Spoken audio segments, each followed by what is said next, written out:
They seemed ordinary, young, even delicate, but the eyes told a different story, cold, empty, devoid of mercy.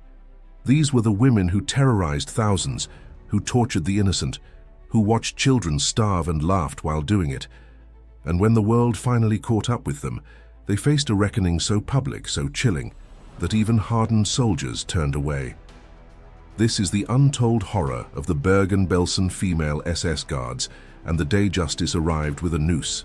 April 15, 1945, a date burned into history. British troops from the 63rd Anti-Tank Regiment and the 11th Armoured Division rolled toward Bergen-Belsen, expecting nothing more than a standard camp surrender. Wehrmacht soldiers had already retreated. The war was nearly over. But what awaited them beyond those gates was beyond comprehension. It wasn't a camp. It wasn't even a prison. It was hell on earth, wrapped in barbed wire. 60,000 skeletal figures staggered through the grounds. Some could barely stand. Others crawled. Thousands more lay motionless in the dirt, their bodies twisted in final agony. Corpses piled in heaps, stacked like firewood, left rotting in open pits. The living walked among the dead without expression. Children sat silent, hollow-eyed, too weak to cry. The air itself felt poisoned, thick with the stench of decay and disease. Typhus, tuberculosis, dysentery. Death hung over every corner of the camp like a fog that wouldn't lift. British soldiers, men who had seen combat across Europe, fell to their knees and wept. Others vomited. Some couldn't speak for hours. This wasn't war. This was extermination. Broadcaster Richard Dimbleby arrived shortly after liberation and struggled to find words. He described mountains of corpses, prisoners too weak to move, and a silence so heavy it felt like the earth itself had stopped breathing.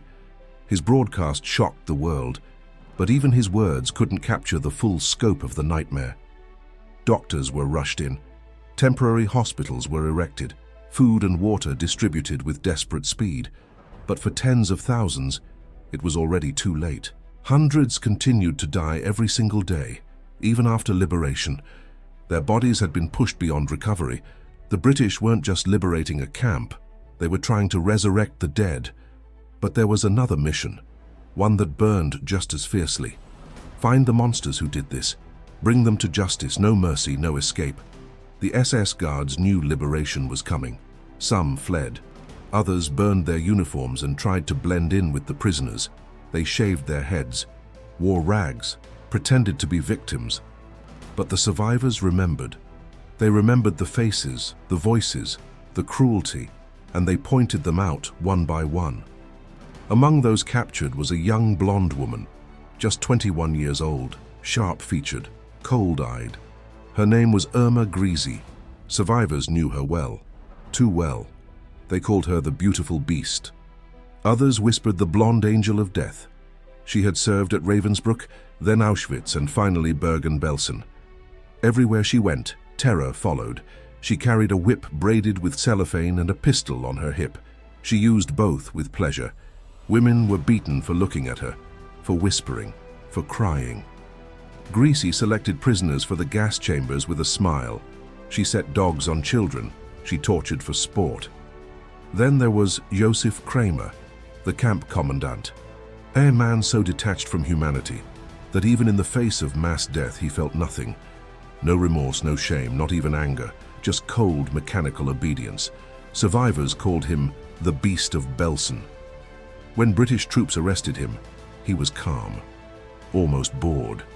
He stood among piles of corpses and shrugged. He didn't deny anything. He didn't apologize. He simply stated he was following orders, as if that explained everything.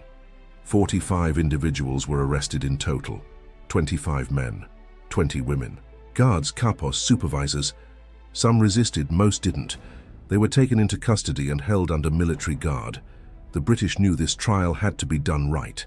It had to be public. It had to be thorough. The world was watching. Justice couldn't be rushed, but it couldn't be delayed either. In the town of Lüneburg, just miles from the camp, a makeshift courtroom was prepared inside a gymnasium. The trial officially began on September 17, 1945. It was called the trial of Josef Kramer and 44 others.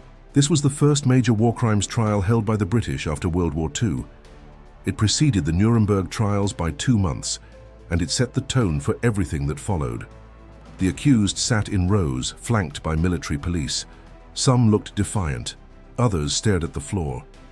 Irma Grese sat with her chin up, expressionless. Kramer sat stone-faced, occasionally glancing at the survivors who filled the courtroom.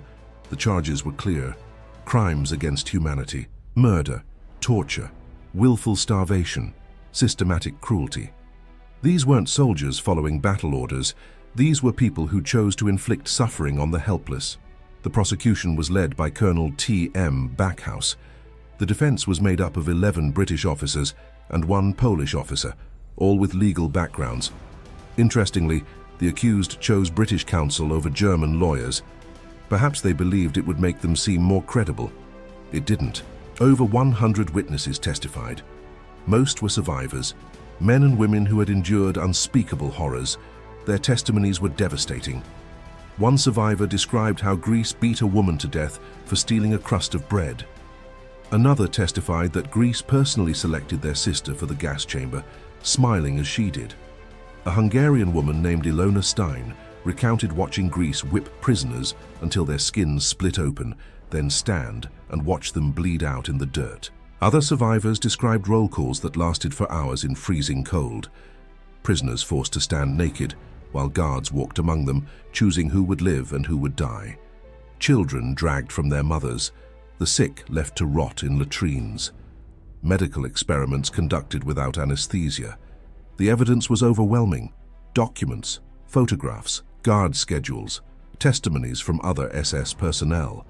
Everything pointed to systematic, intentional cruelty. On September 20th, the court screened a British Army film documenting the liberation of Belsen. The footage showed piles of emaciated corpses, prisoners barely alive, British soldiers using bulldozers to bury the dead in mass graves. The courtroom fell silent. Even some of the accused looked away. The film was shown not for shock value, but as undeniable proof. This happened. These people did this. The defense tried every angle. Some claimed they were just following orders.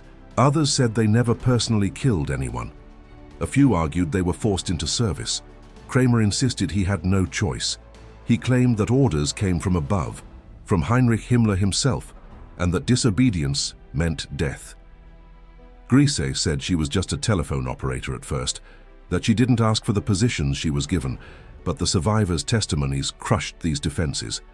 They remembered. They knew. International law was still evolving, but one principle was becoming clear. Obedience is not a defense for inhumanity. You cannot torture, starve, and murder human beings and then claim you were just doing your job. The trial made this crystal clear. It set a precedent that would echo through every war crimes trial that followed. Closing arguments were delivered between November 7th and 12th. The prosecution laid out the full scope of the horrors. The defense made last-ditch pleas for leniency, arguing that the accused were products of a cruel regime. But the court wasn't interested in excuses. On November 17, 1945, the verdicts were delivered. 11 defendants were sentenced to death by hanging: Irma Grese, Joseph Kramer, Elisabeth Volkenrath, Johanna Bormann, Fritz Klein, and 6 others. 19 received prison sentences ranging from 1 year to life. 14 were acquitted due to lack of direct evidence. But for the 11 condemned, there would be no appeal, no second chance, no mercy. They were transferred to Hamelin prison under heavy guard. No visitors, no communication with the outside world. They were kept in solitary cells, watched day and night, each one alone with their thoughts as the days counted down. Some wrote letters that were never sent. Others prayed. Grese reportedly sang Nazi party songs in her cell. Kramer remained silent. December 13, 1945, Execution Day. The British brought in Albert Pierrepoint, one of the most experienced hangmen in the nation's history. He had executed hundreds, but this was different.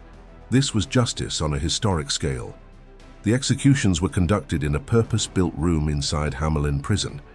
No press, no cameras, only military witnesses and medical personnel. The process began at 9:34 in the morning. The 3 women were hanged first, individually. Elisabeth Volkenrath went first, then Irma Grese. Then Johanna Bormann.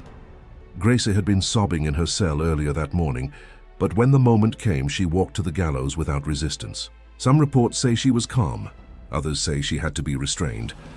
Her final word was schnell, quick. Pierre Point later said she showed no remorse, just cold acceptance. Within seconds, it was over. The men were hanged in pairs, Josef Kramer and another guard, then two more, then two more. The executions continued throughout the day. The last was completed by 4:17 in the afternoon. 11 lives ended, 11 sentences carried out. Justice, cold and final, had arrived. But the story didn't end there. Bergen-Belsen itself had to be destroyed. The camp was soaked in disease. Typhus still spread through the barracks. The buildings were contaminated beyond saving. So the British made a decision: burn it all. Every hut, every watchtower, every storage shed. The entire camp was torched. Flames consumed the wooden structures. Smoke rose for days. The camp that had caused so much suffering was reduced to ash and memory. In its place, a displaced persons camp was established nearby, housing over 12,000 Holocaust survivors. It remained operational until 1951, helping people rebuild their shattered lives. Today, the site of Bergen-Belsen is a memorial, a place where survivors return, where students learn, where the world remembers. Plaques mark where barracks once stood. Monuments honor the dead. The ground itself is sacred, a reminder of what humanity is capable of when hatred goes unchecked. The Belsen trial changed history. It proved that even in the chaos of war, justice can prevail. It showed that rank, age, and gender are no excuse for cruelty. Irma Grese was just 22 when she was hanged, the youngest woman executed under British law in the 20th century. But her age didn't absolve her. Her actions defined her, and her actions were monstrous. The trial also established a legal precedent that resonates to this day. It helped shape international humanitarian law. It influenced the Geneva Conventions. It laid the groundwork for the International Criminal Court. The idea that individuals can be held accountable for crimes against humanity, regardless of orders or national affiliation, began in courtrooms like the one in Nuremberg. But perhaps the most important lesson is this: evil doesn't always look like a monster. Sometimes it looks like a young woman with blonde hair. Sometimes it wears a uniform and speaks politely. Sometimes it hides behind the excuse of duty. The guards at Bergen-Belsen weren't born evil. They were ordinary people who made choices, terrible, unforgivable choices, and they paid the price. The survivors never forgot. Many lived with the trauma for the rest of their lives. Some testified at later trials, others wrote memoirs. A few dedicated themselves to education, making sure future generations would know what happened. Their courage ensured that the story of Bergen-Belsen would never be buried, that the names of the perpetrators would be remembered not with honor, but with infamy. So when you think of justice, think of December 13th, 1945. Think of the gallows at Hamelin prison. Think of the survivors who pointed and said, "That one, she did this." Think of the courtroom where evidence was laid bare and excuses were shattered. Think of the 11 who walked to their deaths, knowing the world had seen their crimes. That's justice, not revenge, not hatred. Just the cold, necessary reckoning that comes when humanity draws a line and says, no more. Because some moments should never fade into silence. Some stories must be told again and again, so that the horrors of the past become impossible to repeat. Bergen-Belsen is one of those stories. And the women who terrorized its prisoners are a reminder that cruelty has no gender, no age, and no acceptable excuse, only consequences.